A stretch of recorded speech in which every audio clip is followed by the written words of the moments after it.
So we will be starting again with a panel, on AI and health equity. We have an incredible group of experts here, and I will let them introduce themselves to tell us who they are and what they work on. Briefly, can we start with you at the end, Hector? Sure. Hello, everyone. It's great to see you. My name is Hector Acevedo, and I am a Cambridge native. And so I've seen this community grow and flourish, but also I've lost a lot of friends and family who've been pushed out of the city. And I am an expert in community engagement. I don't know how I got here, but I met Leo, and it's been a pleasure to work with the community and be here with you this afternoon. So thank you.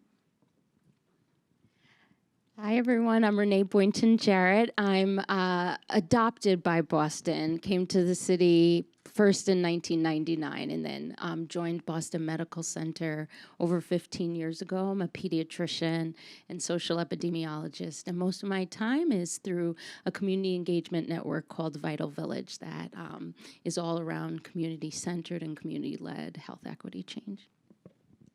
I'm Marzia Gassimi. I am a professor at MIT. I focus on machine learning in healthcare, emphasizing robustness and fairness. And I am a reluctant Cambridge resident due to the cold. I grew up in Texas and New Mexico, and the snow here is not my friend. And I think you've heard me rant this morning. My name is Leo, originally from the Philippines, grew up there, went to medical school in the Philippines, moved here for residency and fellowship. Research is here at MIT, and the focus has really pivoted to how do you build capacity in this field that is so rapidly moving. So thank you so much for these introductions. As you can see, we have an incredible breadth of expertise here on the panel. Really glad to have you here.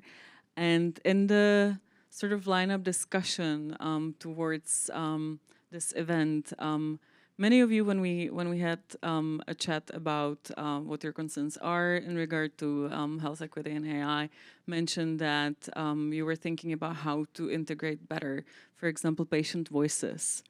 Can we have a round of commentaries on this, on what do you think the challenges are and where do you see the opportunities? How do you see this happening?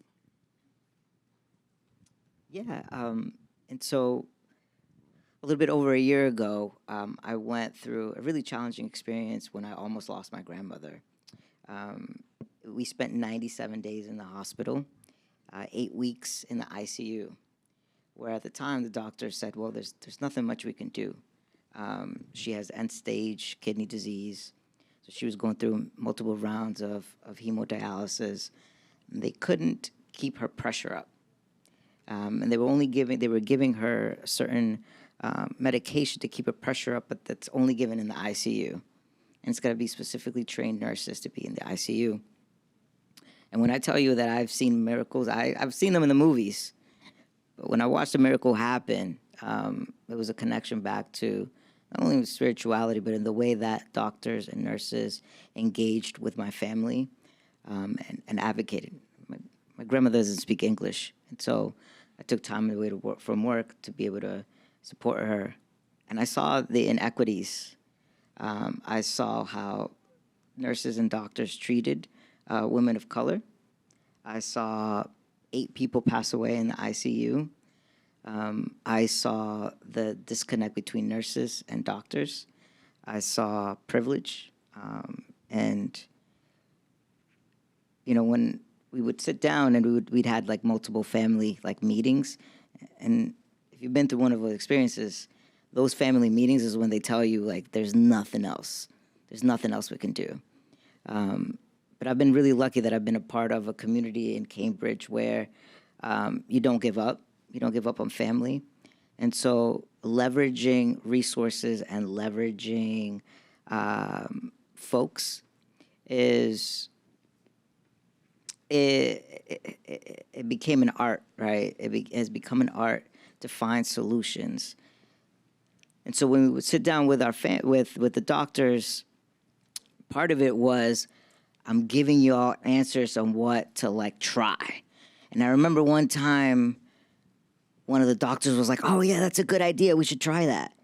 And I'm like, "Wait a minute. Like, I don't need a PhD. I don't need a doctorate, right, to be able to tell y'all or encourage folks to try something and try something else." And so when I think of engagement, right, and it's understanding and being honest about what's lacking or what's missing, the pieces that are missing, and then thinking about creative ways to approach that solution. And so I'm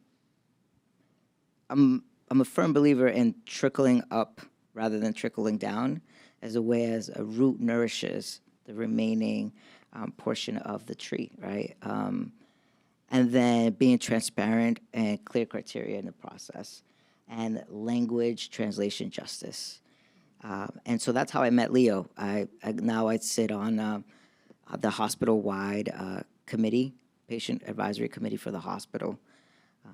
And so, you know, I can talk a little bit more as we go along with the panel, but I would say one of our colleagues mentioned what are the things within our power that we can do immediately.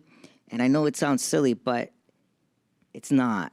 What you can do is be courageous, be inspirational, and advocate. We're just gonna continue. Wow, what a tough act to follow. Thank goodness, you know, we learned that Hector's middle name is Renee, so we're kin. We're kin. You know, our focus today is on, you know, health equity and ethics and AI. And I think kind of coming back to your root metaphor, Hector, we really have to think about some of the core drivers of how our healthcare industry and system is set up if we want to even begin to think about how AI could be ethically incorporated. And we have to take a really harsh look at what are the primary drivers of healthcare. And so if profit and earnings and the idea that there can be benefits made through healthcare are central drivers, then AI will operate to reinforce those things that create incredible ethical dilemmas for everyone who is within that industry, the patients, the families, the providers.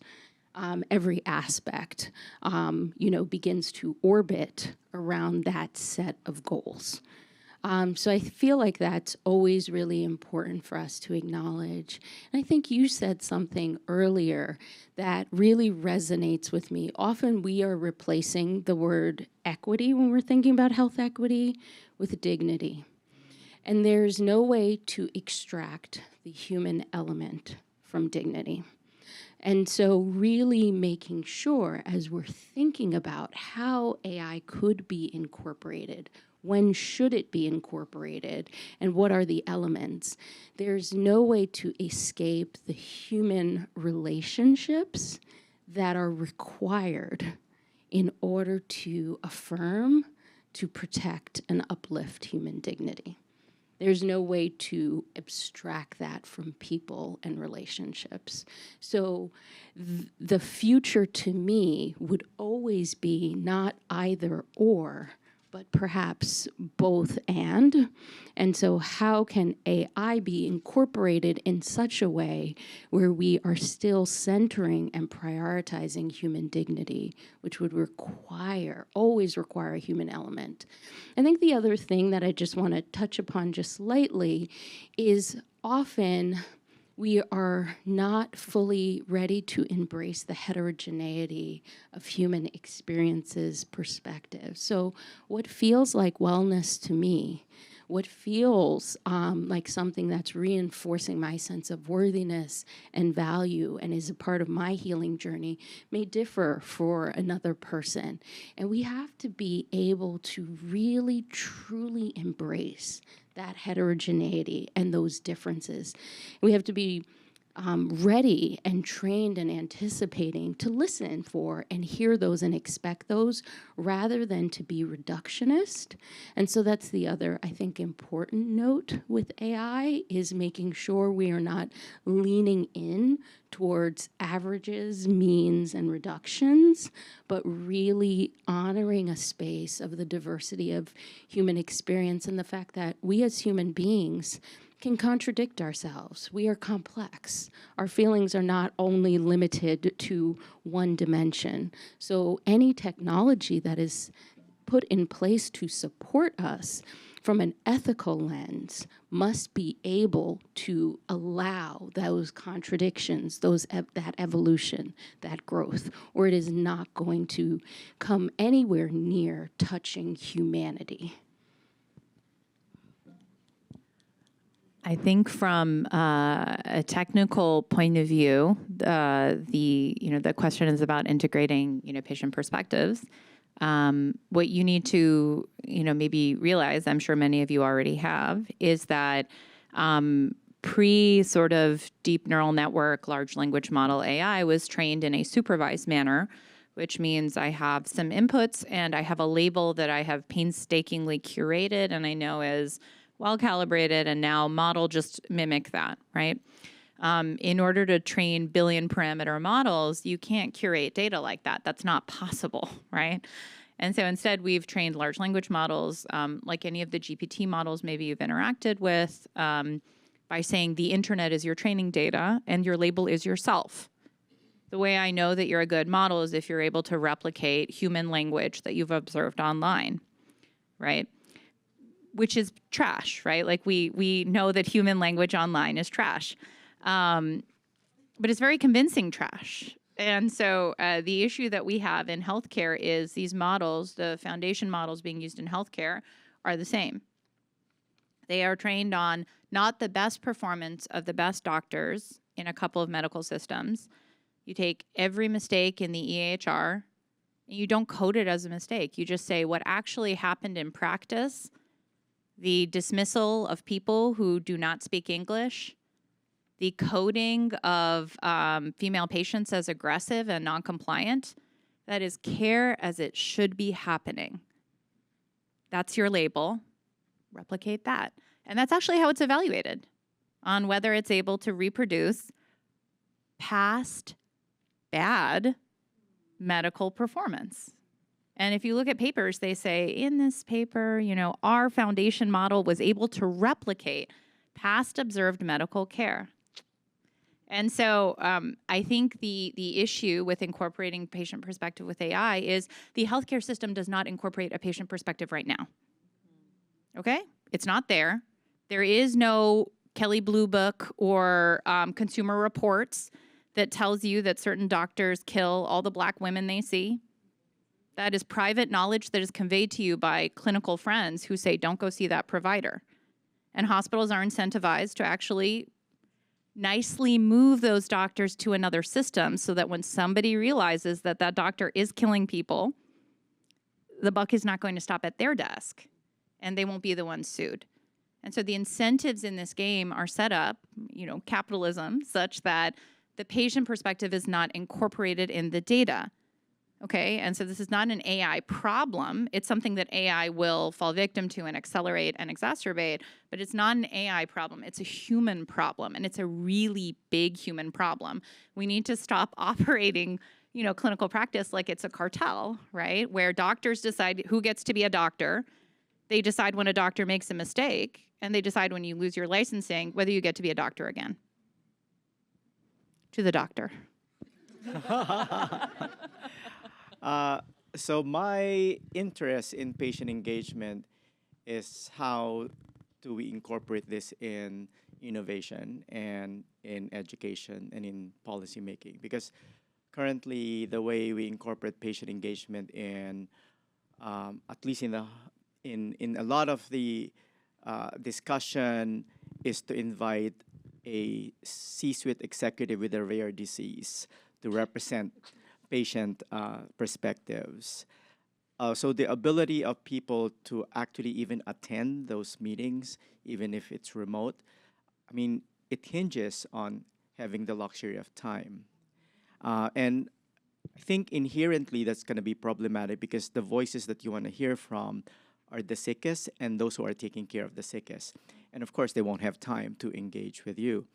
And then patient engagement in education and research, what does that look like now? It's a group of MIT and Harvard students who will have a Zoom call with someone who's got diabetes, and that is the extent of the patient engagement. And we've heard that word thrown around from the National Academy of Medicine, from HHS, but no one really knows what does genuine patient engagement look like. Clearly not the ones that I just described to you. And I remember Hector pushing back on me and saying that the problem with you folks is that you already see patients coming from a disadvantaged position, coming from a position of deficit. And no one points out that even in this patient engagement environment, there is power dynamics. And this is why I always question this idea of informed consent. Like, who are we kidding? There's no such thing as informed consent. Like, I'm taking care of you. Do you consent to? Like, of course I'm going to consent to. I'm dying. And yet, we got your signature, so now we can do anything that we want. And again, it's time to revisit all these concepts that ethicists came together within the walls of their ivory tower institutions without asking the world, the global majority, what does informed consent mean? What should the IRB do? And the other day I was asking, when was the last time that medical educators asked patients, what do you want your doctor to look like, to sound like? Again, we've made the decision that we know what they want. And I'm just going to repeat one of my favorite sayings that if you don't have a seat at the table, you're on the menu. And then, of course, during the DEI movement, we made sure that we give seats to a lot of people, but the ones in control is still ordered for those people, thinking that I'm footing the bill here. I could order for them, and I know what they want. So we could give them a seat at the table, but without giving them the agency to be able to engage with us on a more level playing field, it's not going to work. And this is recorded, so I have to be careful. So there's a huge project that is funded, and it's called Aim Ahead. It's from the National Institute of Health. And again, the heart is in the right place. They want to give the money to institutions almost like under the mentorship. And that's, I think, the problem is you try to frame it as under the mentorship of the more high-powered research institutions. Again, not acknowledging that there will be power dynamics when you bring together faculty from top institutions and faculty from community colleges, historically black colleges and universities, Hispanic-serving institutions, tribal colleges. And unless you put that power dynamics at the front and center, all of this is lip service. All of this is performative. All of this is like a checklist. And I think this is the reason why the DEI movement failed, is because people saw it as a checklist. They came up with framework that everyone started overfitting to without really addressing the root of the problem. So again, you hired all these women and minority employees, but you don't support them while they're in. They don't get up the ladder, and it's hypocritical. Just thinking to be able to say that you've done this, we just want employees to watch this 5-minute video on sexual harassment. It's not 5 minutes. It's a very long video, just so you know. And what is the return on investment of that? Why not spend that 1 hour in a discussion like this? That is going to be much more impactful than watching someone comment on the cleavage of your co-employee and you. What do you stand up for that co-employee? I mean, come on. This is really what it's like, though. Exactly. Anyway, back to you, Therese. What do? You're like... chaos on the panel already. Okay, so let me redirect this again. All of you made really incredible contributions, and all of you mentioned concerns of power, inequalities, leveling the field, communities who are excluded, who are not listened to. And I was wondering also, based on the discussion that we had before, I think a lot of us need some examples of good practice. Can you think of, in your fields of work, of maybe examples where there was some leveling of the playing field or improvement or some inspiration on how to integrate communities, but also in a way that will not responsibilize them with finding solutions to problems that they have not created? How do we do this right? There's no blueprint, and so I often think of AI as an extension of its programmer, its coder, its creator, right? And so the real journey is within. And so if you start fundamentally thinking of yourself, right, as an opportunity to grow, an opportunity to change, then AI becomes an opportunity for growth and collaborative change. Uh, I don't know if many of you know, but down the street, the Port neighborhood, which holds one of the highest concentrations of poverty in the state of Massachusetts. And so when we often think about underserved communities, we're already thinking of folks who come with a deficit, communities that come with a deficit, rather than communities that have so much lived experience, so much cultural, so much potential to continue to grow and change, right? And so part of the work that we have to fundamentally change is not the phrase, right? I think, therefore I am, but rather I am because we are. And so if we are a part of a community that continues to integrate and program AI from the voices of the folks who are most vastly impacted. I think back to my experience with my grandmother. My grandmother was telling the doctors how she feels and the nurses. And then they went back, well, look at the numbers. She's fine, right? She's fine. She's good. She's telling you she's in pain. She's telling you she's suffocating and she has liquid in her lungs. And so oftentimes, right, when you are just a patient, you're like, well, the doctors know best. What do I know, right? And so when we think of collaborative practices, one, we have to think about transparency. So transparency, feedback, and collaborative decision making. One thing that in my practice and what we do here in Cambridge is we often listen to the needs of the community, right? But not necessarily. Sometimes folks will tell you exactly what they need, but then you have to begin to connect the dots, much like AI, right? But even before that, it begins with building trust. You have to build trust with your community members, right? And so become a part of the fabric of the community. If you are a part of the fabric of the community by volunteering, shopping in the community that you want to support, being a part of folks, reading and learning from those lived experiences, then your work becomes transformative because it becomes a part of your behavior, your fundamental mentality, right? And so oftentimes we think that communities of color or underserved communities, we invite them to this ivory tower, then we've done good. All right, we'll see you later. Have a great night. But folks are going back to their homes. What are we giving them to take back? How are we inviting them back to our spaces? I don't know if you've ever seen The Lord of the Rings, but there's a movie called The Two Towers, right? And there's a union of the two towers. And one ends on this side and the other ends on the other side, right?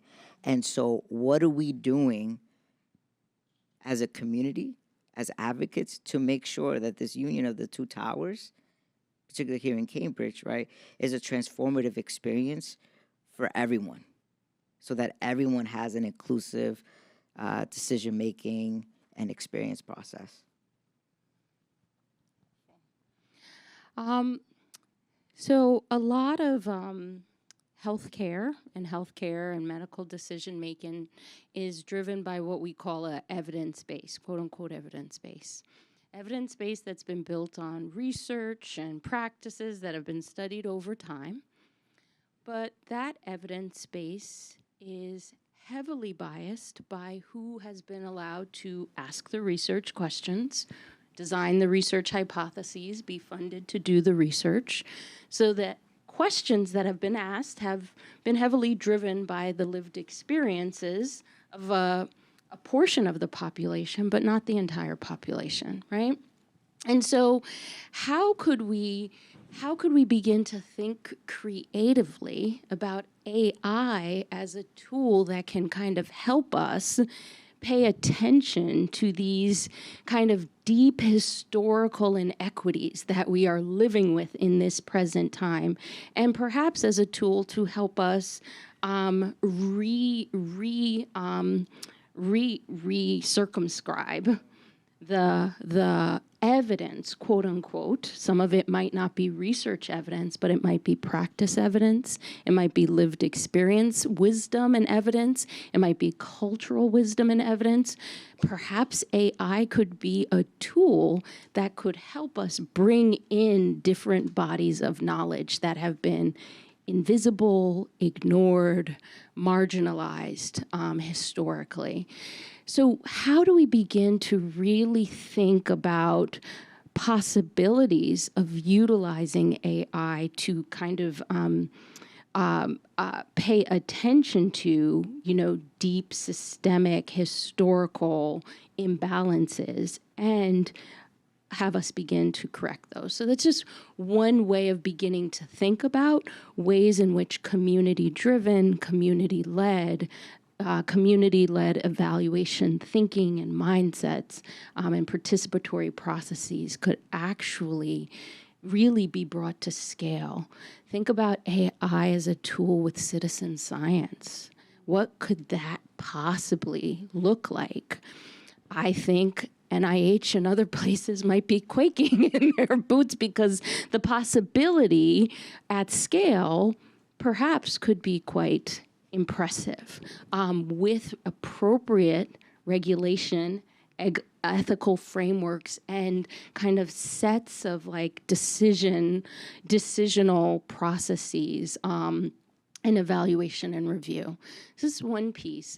And then the second piece I think about really returns to like really thinking about the move from like, what does language justice really mean? What could it really incorporate? It's really going beyond translation of materials, interpretation of language, to a place where we actually would be decentralizing whatever might be viewed as the quote-unquote dominant or central language in that context or environment. So what if we what if this meeting was taking place where we were all actually listening to this meeting in more than one language, and we were decentralizing English language in this context? So could we utilize AI to help us, experience the world in a way that we simply can't experience when we're in the comfort of our privilege and our power based on our education, our language, our cultural knowledge, our background, migration, immigration status, all of these things? It was a really important question asked in the beginning, just for us to pay attention of geographically, what is the global community in this room? That was a very intentional way of decentralizing. Cambridge, Massachusetts has like a central place for this knowledge, right? And really saying like, actually, we're a global community here today thinking about these questions. But how could we utilize AI to bring us out of our privileged comfort zones intentionally all the time? I think that would really challenge a lot of like what becomes so hard for us to imagine around discrimination and structural racism, because we're just not like, I didn't see it. I'm not sure that really happened. Was that really the experience? But actually, if we're constantly putting ourselves into positions where we're not going to feel comfortable, we'll understand this experientially much better. Because there's safety and comfort. Yes. right? And so I feel safe. I feel safe. And language justice isn't Google Translate. So you put a chatbot right. and then, it's Google Translate. And then a lot of times we begin to identify with the oppressor because it's comfortable and it's safe. And so we begin to reinforce those oppressive structures because of the desire for comfort. But what if we destabilize that with AI? Then maybe we could actually start to dismantle things like structural racism. So for positive examples of where I've seen things change, I'll give one example in machine learning, which is my primary technical community, and one in AI and health, which is the area I do research in. Is anybody here a machine learning person? Okay. There's no nice way to say these things. This is the truth. So I got my PhD at MIT. There were not many women in my field. There still aren't, but at that time, there were even fewer.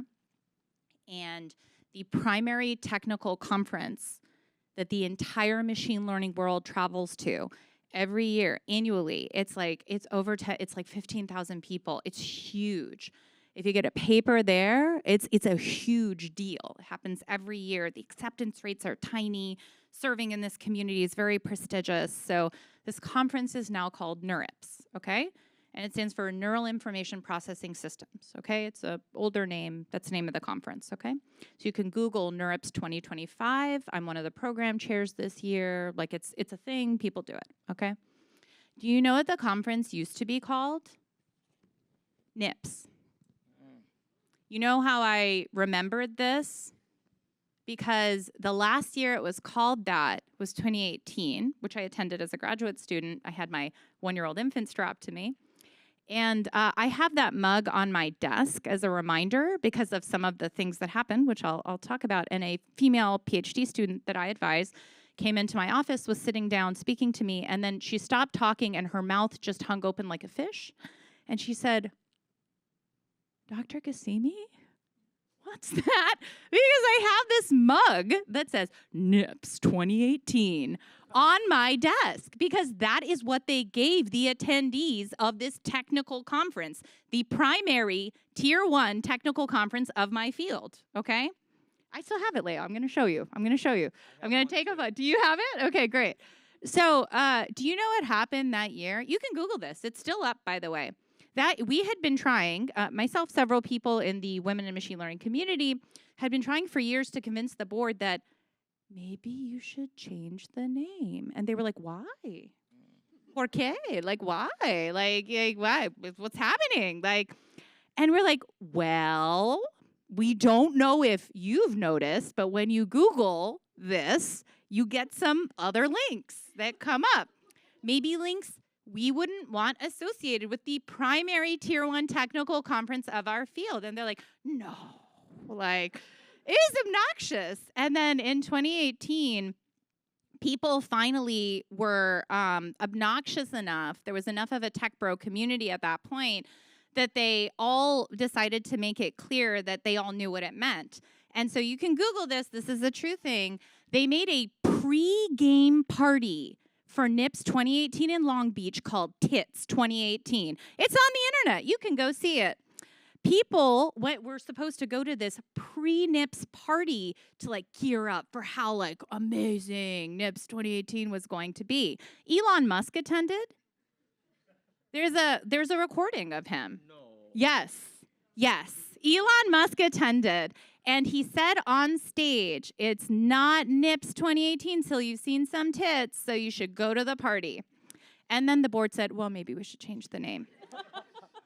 So the name was changed. The primary technical conference of my field now is not named after a slang term for female anatomy. That was a win. That was a small win. But how did we get that win? We pointed to an obvious problem, and then we were really loud and really angry about it. And a lot of us were, right? So that's the only way I have seen change happen in any community. You point to something that is obviously problematic and you say, that's a problem, we want you to fix it, and if not, we're going to make a lot of problems, right? In this case, we're going to threaten your corporate sponsorship. So that was one positive change, right? Another positive change that I have seen has happened for a similar reason. It's the removal of problematic inclusion of race in clinical risk scores. Clinical risk scores that do not use AI. Okay, these are old, decades established clinical risk scores that people have just used for the past 20, 30 years that systemically discriminate against people's access to resources. And this has been known for a very long time. You can see the article trail, like the publication trail is long. But what happened was enough people got very angry about it and started writing about it and threatening legal action about it. And so it's changed, and it's changing holistically. And so in both of these two cases, what happened was there was a bad thing happening. It's been happening for a long time. The people affected by this bad thing know it's been happening for a very long time. But what it took was something like an sort of exciting or inciting incident, and then collective organization around C, and now there's going to be a penalty for that, either removal of corporate sponsorship or a lawsuit. And so I think that, it would be nice if things happened for sort of a we love humanity reason, this is all amazing, we're all friends. But I think given the amount of money, so I love the comment about it would be great if AI was used to expand human experience. Do you know how much money is being put into it not doing that? Do you know how much money is being poured into every large language model made by a company right now having a specific set of values? All of the alignment community, Google it, AI alignment. You can look at the people who are deciding what AI alignment means. They look a certain way and have a certain amount of trust fund. So I think we have to be very clear that the way that we will get to AI that helps expand experience is by being very loud about something not being okay. I'm gonna skip so we could ask another question. Could you mind if I just add a little bit to that? No, that's a great point. I think when communities aren't being heard, there's different ways that folks cope and that folks get. So part of, I think one time we weren't being heard, and I said, you have no idea who I am, but I will get whatever department head, board member out of their Thanksgiving dinner. So I need to see an interventional radiologist in here before I leave. And so part of that is that anger because we're not being heard. But from the perspective of somebody else, it's like, when folks are revolutionary or folks protest, when communities are speaking up for themselves, the answer is to call them aggressive. The answer is to call them revolutionaries. And I'm a revolutionary just naturally, right? But I've learned that you need folks from the outside fighting the system, but you also need folks within internally fighting that system in many different ways, right? And the challenge is, though, like, what works in one community does not work in another community. I want to say I've had my own, fun experiences with the healthcare system, and I have had a similar experience that many examples similar to what you narrated. What resonates with me with that example is you spoke in the terms of power. That's how you activated a response. And I think that's what I'm trying to say. The ways I have gotten appropriate health care for myself and my children is by saying, do you know where I work? Do you know who I could get to call you right now? And just you drop names, right? Yeah, and you shouldn't have to. But it's the same thing with renaming a conference, right? You're speaking in terms of power, funding. It's the same thing with getting anything done, with getting a score, rejiggered, right? there were so many attempts by people actually affected, clinicians actually who saw something was wrong. And until you speak in terms of power, which is unfortunate, that should not be the situation that we're in. But I think there's something, speaking about like inside and outside, to know the right words to use, you need a person who has been inside to tell you, use these words. And that's so limiting. It's really limiting. Thank you so much for all these incredibly powerful responses. I was also sad when you were sharing the story. It reminded me of a lot of experiences I had in philosophy in our conferences. So this is really a structural problem. I think it's also time to open this discussion to the audience. So do we have any questions? Perfect. I can go. Okay.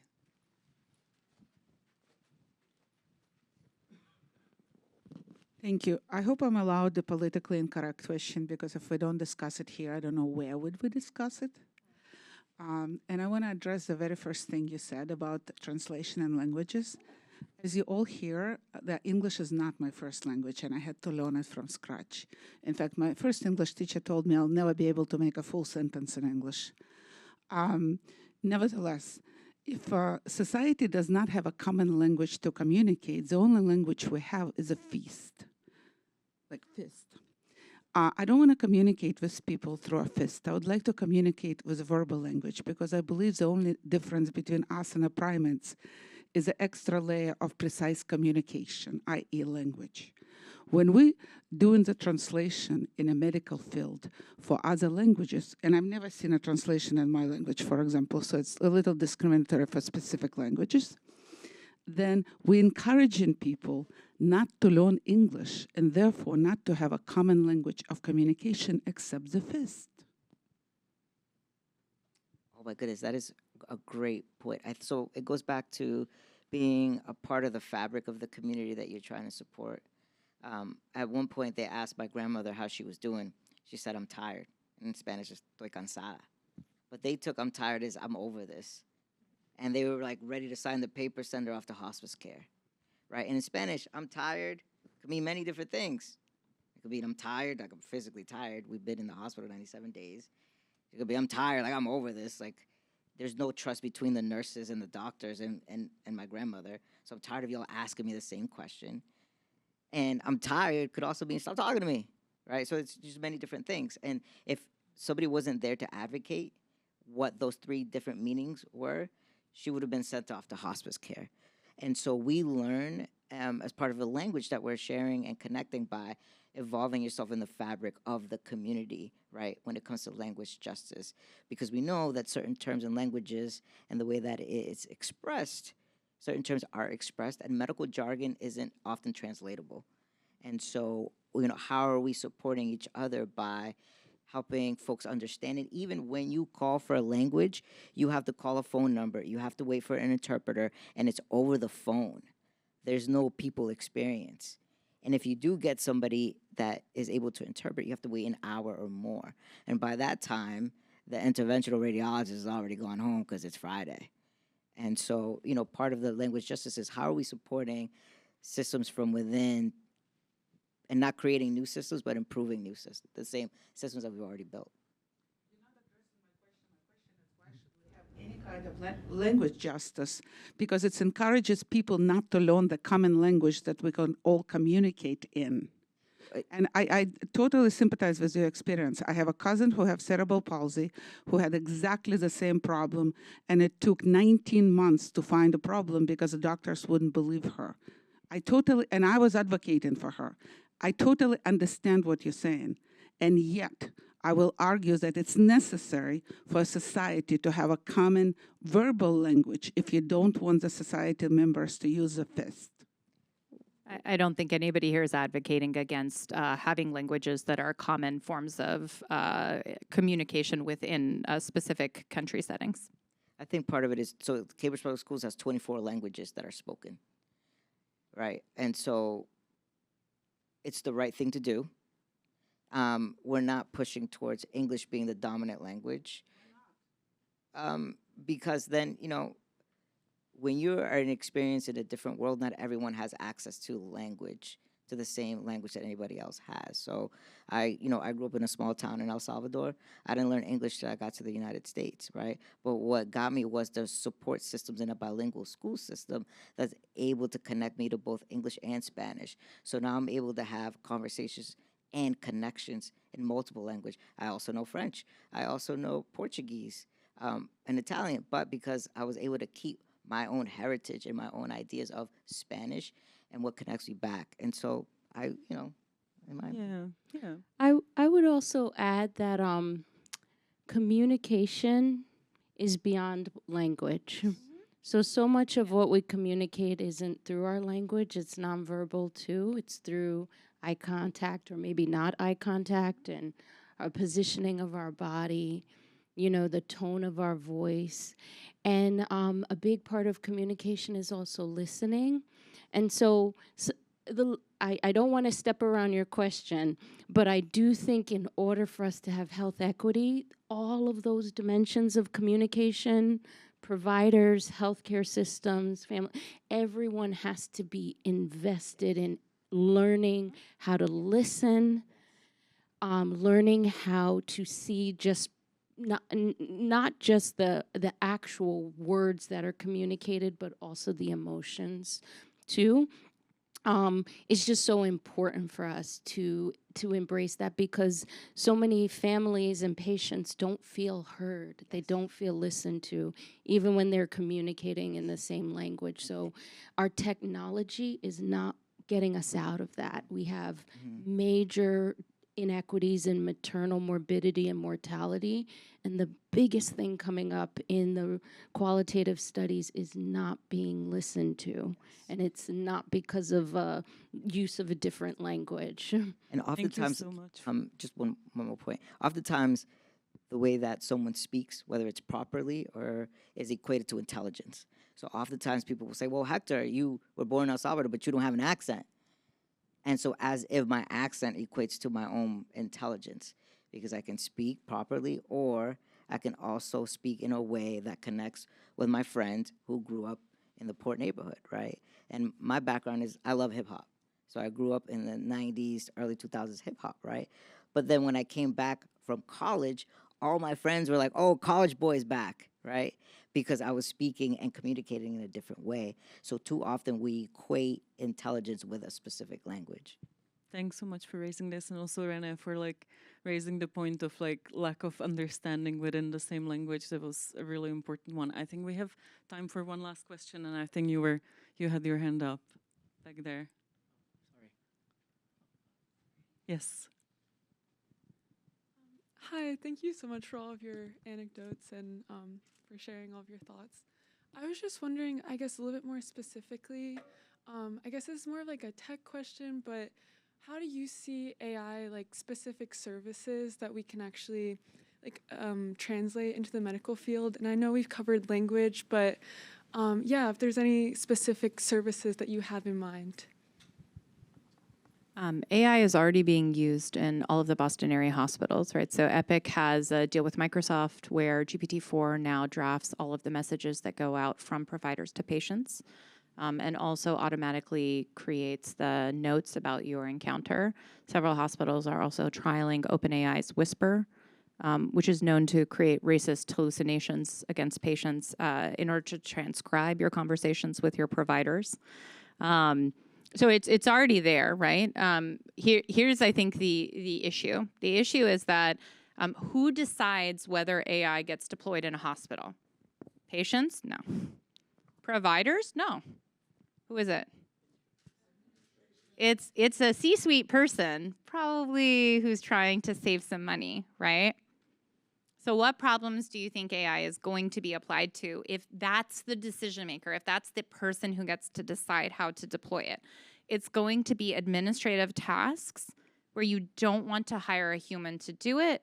You don't really think that there needs to be more oversight. You just want to get it done, right? It takes time, it takes effort. I just want to get it done, and I need it done faster so I can get insurance reimbursement, for example, right?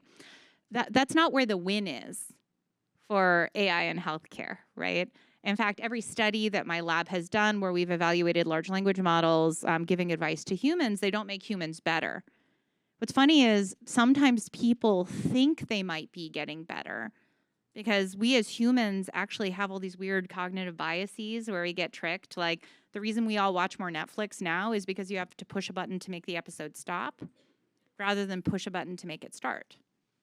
Right? And so ad companies and corporate America in general knows these things, right? Like we have cognitive biases that play into how we use technology, and they use that to help us consume more technology because that's how they get money, right? But it doesn't make us better at doing the thing. If you look actually at situations or other areas where somebody with a lot of expertise, lots of training, is making a very difficult, high-stakes, stressful decision, like aerospace, astronauts, right? There's a lot of instrumentation. They have to decide stuff. Pilots, a lot of instrumentation. They're flying. They have to decide stuff. What happens in those cases is when technology detects that you're in a situation where it has more information than you do, because it has, for example, air traffic control telling it something that you can't see with your eyes, or it has a satellite telling it something that you can't sight from the spacecraft. It takes the decision away from the human and tells you what to do. It says, listen, I have secret information that your human senses can't perceive. And so I'm going to make a better decision in this moment than you. Here we go. This is the decision. It doesn't help you become better in that situation. It just makes the better decision because it has access to secret information. And we don't have that in healthcare. It's not a situation where there's some sort of God mode air traffic control that can just look at the patient and say, yes, this patient needs this thing. Stop deciding. Just do it. And so we need to create very different, brand new methods of having technology interact with decision makers in this setting. But that will not be pushed on to a clinical setting by the current people who are bringing AI in. And who had said, you said, this would never happen from the top down. Because what incentive is there, right, for this top-down approach, like a CTO deciding to bring this in? This has to be from the roots. Like we need to have patients and providers make decisions about how they want AI to be integrated into practice and to help take care of them and inform their care. And then that needs to bubble up. Anyone wants to add to this? Or we have 4 minutes, I believe, so we can take one more question. Hi, thank you for giving me the opportunity to hear all your experiences. And I had a question talking about the intersection of health policy and equity in AI when we look at capitalism and money, which I know we've touched on in hospital administrations. But I think I've noticed in the US government, even organizations like the FDA, a lot of decision making has money mixed into it as much as consumer health and outcomes are considered. So I'm curious what you see what you foresee with AI and health policy through this lens, whether that's how AI implementation or regulation could be impacted by the role of money, or even how we can aim for policies that do emphasize equity and epistemic justice when we consider the money that is involved. Thank you. That's a big question. Okay. Do you know why you can't deny women bank loans? It's because there's a federal law against it, and banks are audited, right? And so there's actual auditing departments that make sure that you aren't just routinely denying women bank loans. Do you know why you can't just hire white candidates for jobs? It's because we have civil rights era acts, right? We have fair employment laws. We have fair access to housing laws. We have fair access to education, fair access to banking laws. We have laws on the books in the federal government that have detailed rules about how you would detect, how you would audit a system and detect that it is being unfair to people because of their demographic attributes. We do not have that for healthcare.